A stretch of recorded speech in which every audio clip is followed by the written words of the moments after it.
hay una definición realmente de lo que significa la palabra populismo. Una aproximación especialmente interesante, que es la que daba un politólogo, Müller, y este autor decía algo tan sencillo como populismo es una particular imaginación moralizante de la política. Y él hablaba de esta definición moral de la política basada en una escisión, en un maniqueísmo que mantiene una división, por un lado, entre nosotros y el ellos, y que hace de esa división, de ese maniqueísmo entre nosotros y ellos, el núcleo central de lo político, frente al ellos, que puede ser cualquier cosa, puede ser un establishment político, como en sus inicios hizo Podemos tras el 15M, que puede ser los inmigrantes, como suele ocurrir con los populismos más conservadores, los inmigrantes, el ellos, frente al yo auténtico de la nación que somos nosotros,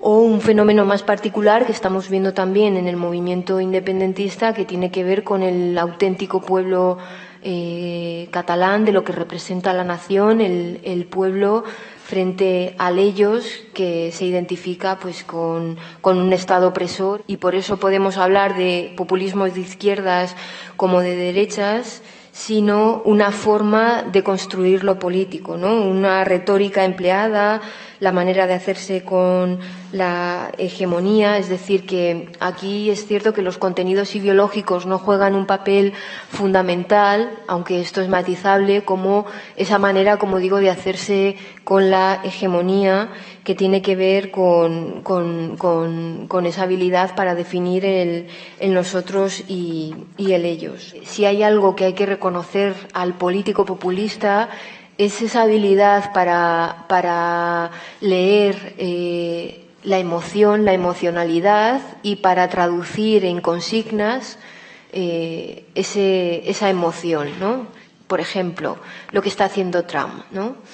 En un momento también después de la recesión económica, donde hay muchas inseguridades, en un momento de la globalización, pues él es cierto que está sabiendo captar la ira de ese supremacismo blanco o del hombre blanco, de los llamados perdedores de la globalización, American First. Ese es el emblema de Trump, que ayuda a construir ese ellos y el nosotros, ¿no? Nosotros frente a cualquiera que esté amenazando esto, ¿no? El Brexit va a pasar a la historia probablemente como el acontecimiento más disruptivo desde la caída del muro de Berlín, que lo que ha reflejado es un impulso populista por ofrecer una solución a un descontento que no estaba siendo canalizado por las instituciones, por la democracia liberal. Y esto enlaza con lo que decíamos anteriormente de que el populismo no es la causa de las patologías que está sufriendo la democracia, sino la consecuencia de esas patologías. De cómo opera el populismo a partir de estas simplificaciones, de la simplificación sociológica, de entender que hay un sujeto evidente al que llamamos pueblo, que lo definimos por su diferencia con respecto a ellos, que pueden ser las élites, que es la parte mala de la sociedad, que puede ser el establishment político, los intermediarios, los partidos políticos, los medios de comunicación tradicionales. Si no me entienden con este ejemplo, pues probablemente lo podrán entender con lo que está ocurriendo en Cataluña, ¿no? La facilidad que tienen para olvidar a la otra mitad de la población de esta comunidad autónoma. La segunda simplificación es la simplificación institucional, es decir, la idea de que el sistema representativo, de que todos los poderes intermedios en realidad están alienando al pueblo, y que la única manera real o que la única forma real de democracia para ellos es la que apela directamente al pueblo en su fórmula más directa, por tanto, que es el referéndum. Esto lo hemos visto con el derecho a decidir y lo estamos viendo también con el Brexit, ¿no? Y donde además hay otra falacia que es, yo creo, más peligrosa, y es entender que lo contrario de la representación es la participación. Y esto no es así. En democracia, lo contrario a la representación es la no representación, es decir, es la crisis de la representación. Y la última de las simplificaciones tiene que ver con el entendimiento de lo que significa el lazo social, ¿no? Que aquello que construye el lazo social no es, como veníamos entendiendo hasta ahora, pues la protección y la distribución. Lo que prima es la identidad, el nacionalismo, frente a una idea basada en la necesidad de distribución, de solidaridad de los ciudadanos. En cuanto a las causas, y el profesor Vallespín lo desarrollará mucho mejor que yo, pues yo creo que es un fenómeno tan complejo como para no poder abordarlo desde una sola perspectiva, ¿no? En nuestro libro intentamos dar una explicación económica que tenía que ver sobre todo con esta crisis, con la caída de Lehman Brothers, de cómo a partir de ese momento en los países que gozan de una menor protección social aparece un populismo de izquierdas, como podría ser los casos de de Grecia y de España. Y en los países donde sí hay una mayor protección social, pues se explota la parte más nativista de este populismo, ¿no? De entender que el enemigo son los inmigrantes que vienen a amenazar nuestra forma de vida. Para el populismo no se entiende si no es como una retórica. Es decir, el populismo es un estilo de hacer política. El estilo de hacer política tradicional era un estilo en el que estábamos acostumbrados a, diríamos, un sistema de comunicación perfectamente institucionalizado, que eran los medios de comunicación tradicionales, otro conjunto de instituciones que mediaban entre los ciudadanos y el sistema político, es decir, el sistema de representación, los partidos políticos. Se ha desbancado ya a la inmensa mayoría de los intermediarios tradicionales, entendiendo por tales los partidos políticos y los medios de comunicación de masas. Es decir, hay una crisis de representación de la realidad apoyada sobre fundamentos dotados de autoridad, y hay una crisis de representación política en el sentido de que el ciudadano ya, ha dejado de confiar en esos intermediarios que veníamos normalmente identificando con los partidos políticos. Las auténticas revoluciones son las revoluciones tecnológicas y estamos en medio de una revolución tecnológica que solo es comparable, si acaso, con la revolución industrial en su día, que es la revolución de las tecnologías de la comunicación. Eso significa, entre otras cosas, que la inmensa mayoría de las posiciones de poder están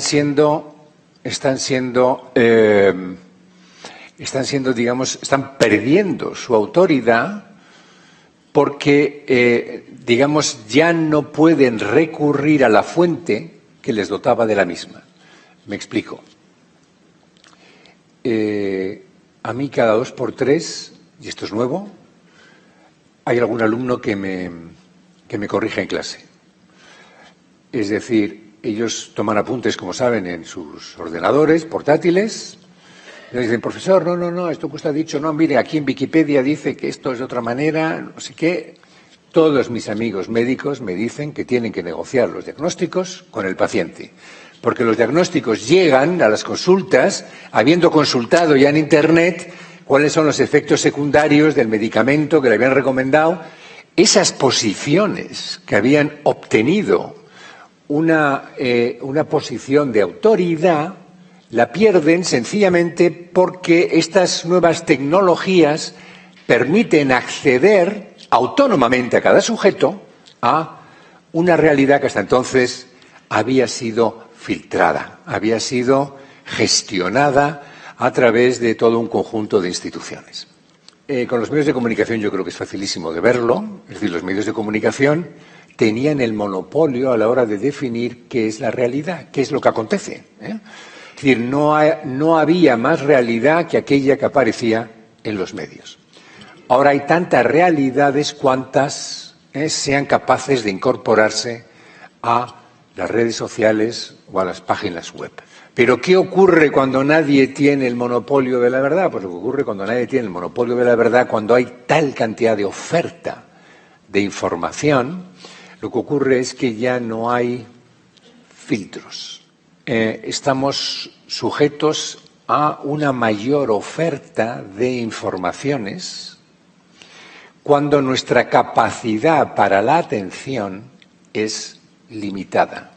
Es decir, bajo condiciones de una capacidad para la atención limitada, que es la que todos tenemos, hay una competencia fiera por parte de quienes quieren impactar sobre nosotros para ver cómo pueden formularlo de la manera más eficaz. ¿Cómo se hace? Por las dos vías que funcionan. Siempre es, primero, cuanto más escandalosa es la información, cuanta más crispación, cuanto más conflicto seamos capaces de reflejar, tanto mejor. Y el segundo punto, lo que siempre funciona, es la apelación a los sentimientos. Las emociones se manipulan, eso lo sabemos todos. Pero estamos ahora en un momento histórico muy concreto donde las emociones pueden manipularse incluso por máquinas. Es decir, la inteligencia artificial y la robotización se están poniendo al servicio de muchas de estas nuevas causas políticas. Entonces, en función de cómo se va percibiendo la reacción al instante que se va teniendo en diferentes, digamos, por parte de diferentes usuarios de la red respecto de una discusión pública que igual estamos viendo a través de televisión, se movilizan automáticamente determinados bots, que así es como se llaman técnicamente, que nos van lanzando tweets, donde lo que van haciendo es, digamos, cargarnos de razón, entre comillas, ¿no?, para sostener lo que, digamos, la propia red intuye que es nuestra posición para ir recargándola. Es decir, que si tenemos ya una predisposición a no ser favorable a los inmigrantes, de lo que se trata es de ir polarizándonos. La política hoy ya no está en manos de esos mediadores tradicionales, sino que está en manos fundamentalmente de un instrumento tecnológico,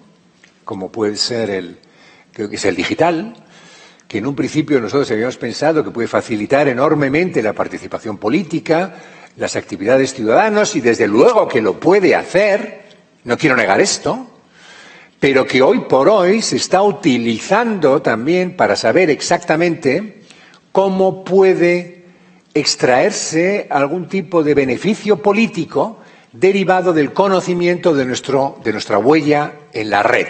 Entonces, claro, ¿qué es lo fascinante del populismo? Porque el populismo es chabacano, el populismo es simplificador, se ha dicho, el populismo es demagógico.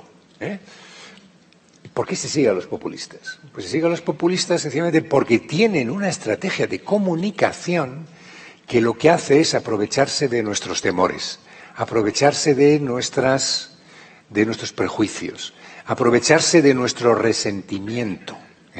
Porque hay sectores sociales profundamente resentidos, porque son aquellos, tú lo has hablado antes, de las clases medias que se ven desclasadas, que se ven proletarizadas, que se dan cuenta que de repente ya no pueden aspirar a lo que tradicionalmente aspiraban.